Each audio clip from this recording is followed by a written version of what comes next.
ખબરોમાં બન્યા રહેવા માટે બેલ આઇકોન દબાવો અને એબીપી અસ્મિતાને સબસ્ક્રાઇબ કરો। એક મોટા સમાચાર મળી રહ્યા છે। અમદાવાદમાં એએમસીએ મેગા ડિમોલિશન હાથ ધર્યું છે। અલગ અલગ વિસ્તારોની અંદર, ખાસ તો અમદાવાદના પરિમલ ગાર્ડન પાસે ગેરકાયદે દબાણ પર કોર્પોરેશનનું બુલડોઝર ફરવાનું શરૂ થઈ ચૂક્યું છે। 20 માર્ચથી બંધ કરાયેલી કામગીરી ફરી એએમસીની ટીમે શરૂ કરી છે। લોકડાઉન દરમિયાન અનેક સ્થળોએ ગેરકાયદે બાંધકામ હોવાની ફરિયાદ મળી હતી અને હવે એએમસીએ મેગા ડિમોલિશન શરૂ કર્યું।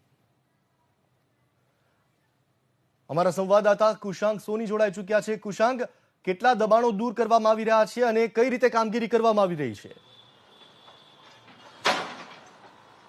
ચિંતન, અમદાવાદના 7 ઝોનમાં કામગીરી શરૂ કરવામાં આવી છે। 20 માર્ચથી જે રીતે લોકડાઉન લાગુ પડ્યું હતું તેને જોતા કામગીરી સ્થગિત કરાવી હતી। અત્યારે જે દ્રશ્યો જોઈ શકાય છે પરિમલ ગાર્ડન ખાતેના, જ્યાં આગળ એક કાર સ્ટુડિયો છે, જ્યાં આગળ આજે આખો ઓટલો જોઈ શકાય છે તે ગેરકાયદે ઉભો કરવામાં આવ્યો હતો અને અમદાવાદ મહાનગરપાલિકાએ ઇમ્પેક્ટ ફી ભરી અને તેને કાયદાકીય બનાવવા માટે અગાઉ નોટિસ પણ ફટકારી હતી, પરંતુ ઇમ્પેક્ટ ફી ન ભરાતા અત્યારે ગેરકાયદે દબાણથી તે દૂર કરવામાં આવ્યા છે।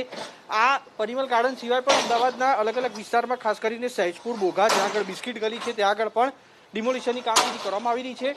રહેણાંક વિસ્તારોમાં એટલી સમસ્યા નથી, પરંતુ જ્યાં કોમર્શિયલ એકમો છે ત્યાં આગળ ઘર્ષણના પણ બનાવો ન બને તે માટે પોલીસનો પણ બંદોબસ્ત છે, તેની સાથે આ કામગીરી કરવામાં આવી છે। અને ગત સપ્તાહે મ્યુનિસિપલ કમિશનર મુકેશ કુમારે પરિપત્ર બહાર પાડી અને જણાવ્યું હતું કે એસ્ટેટ વિભાગને કામગીરી સોંપાઈ હતી, જેમાં અલગ અલગ ગેરકાયદે દબાણો હોય તેને દૂર કરવા માટેની જે સૂચના છે તે આપવામાં આવી હતી, જેના ભાગરૂપે અત્યારે કોર્પોરેશન તરફથી આ જે ગેરકાયદે દબાણ છે તેને દૂર કરવામાં આવી રહ્યા છે અને આગામી દિવસોમાં જ્યાં જ્યાં પણ ગેરકાયદે દબાણો દેખાશે તેને દૂર કરાશે।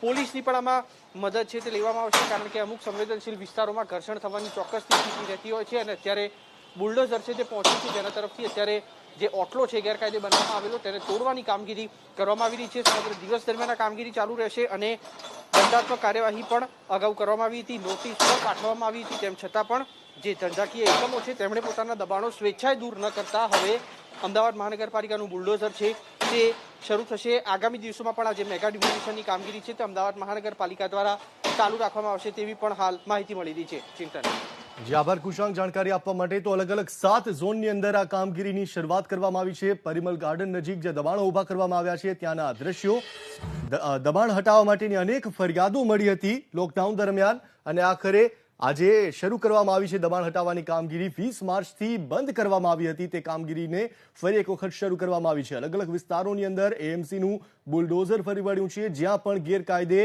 બાંધકામ થયા હતા, ગેરકાયદે દબાણો ઉભા કરવામાં આવ્યા હતા।